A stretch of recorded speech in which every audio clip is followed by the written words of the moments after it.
Russian forces have successfully captured the settlement of Novogrodovka in the Donetsk People's Republic, DPR, according to a statement from Russia's defense ministry. The military victory comes amid a broader escalation of hostilities between Russian and Ukrainian forces, with heavy losses reported on both sides as the war grinds into another year.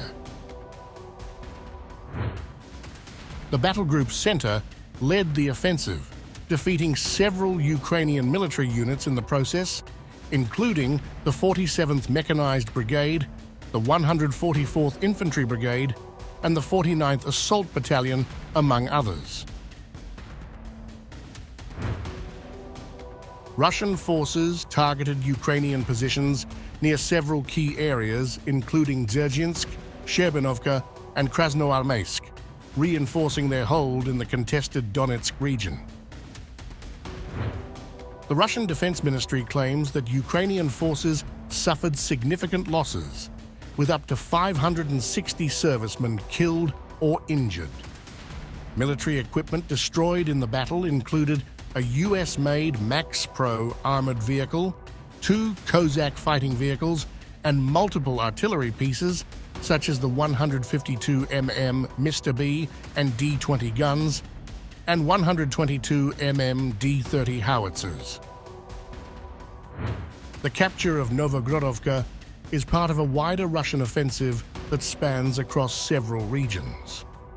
In a series of coordinated attacks, Russian forces reportedly repelled 8 Ukrainian counterattacks, the Defense Ministry said, with fighting stretching from the Donetsk People's Republic to the Kharkiv and Kherson regions.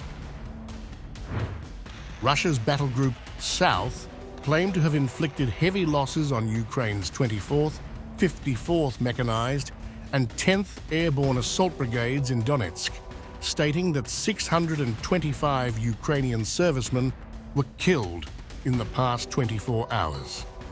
Equipment losses included a Strela 10 air defense system and UK-made FH-70 and M777 howitzers. Further west, the battle group DNEPR engaged Ukrainian coastal defense and marine units near Kherson, killing up to 50 soldiers. The ministry added that Ukraine's 39th Coastal Defense Brigade and 37th Marine Brigade suffered losses in several key villages, including Gavrilovka and Novohradivka. The Ministry of Defense also stated that Russian forces destroyed multiple drone assembly workshops and hit Ukraine's Special Operations Center South. Over the past day, Russian air defenses reportedly intercepted and destroyed 4 US-made HIMARS rockets, 4 French-made hammer bombs, and 23 Ukrainian drones.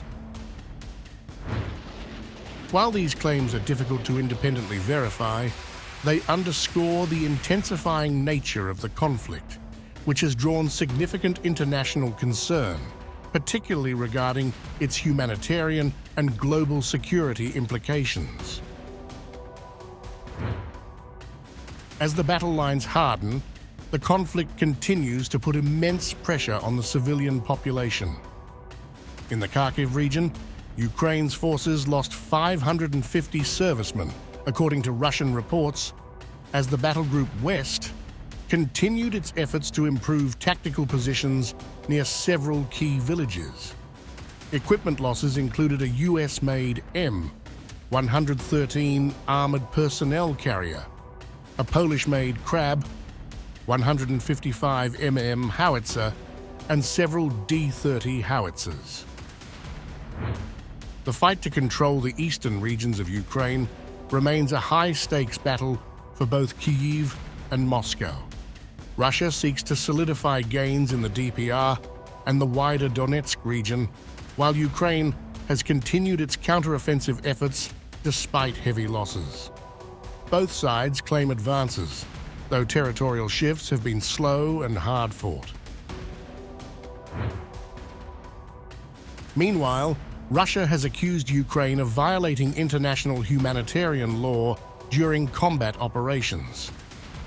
Alexander Volfovich, The State Secretary of the Belarusian Security Council alleged that Ukraine is conducting war crimes with the tacit approval of its Western allies.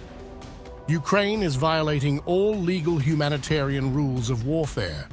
They treat civilians with cruelty, using real Nazi methods, Wolfowitz said in an interview with Belarusian state television. These accusations come as reports of civilian casualties continue to emerge from contested areas, heightening tensions between Russia and NATO nations, which have supplied Ukraine with financial and military support throughout the conflict. As the war drags on with no clear resolution in sight, both sides have remained defiant. Russian military personnel interviewed on the front lines have emphasized their commitment to the fight. The enemy must be beaten, chased away. "We are ready to go to the end," one Russian serviceman remarked. While the Kremlin remains publicly optimistic about its military operations, the situation on the ground in Ukraine paints a more complex picture. Ukrainian officials have continued to pledge resistance, and Western countries have vowed to maintain their support for Kyiv. But with growing civilian casualties and escalating battles across multiple fronts, the toll of the war only deepens. In the backdrop of this intensifying war, international attention is now focused on potential diplomatic solutions and whether these brutal campaigns will force a shift in global strategies for peace in Ukraine. However, with both Russia and Ukraine doubling down on their positions, a resolution remains elusive.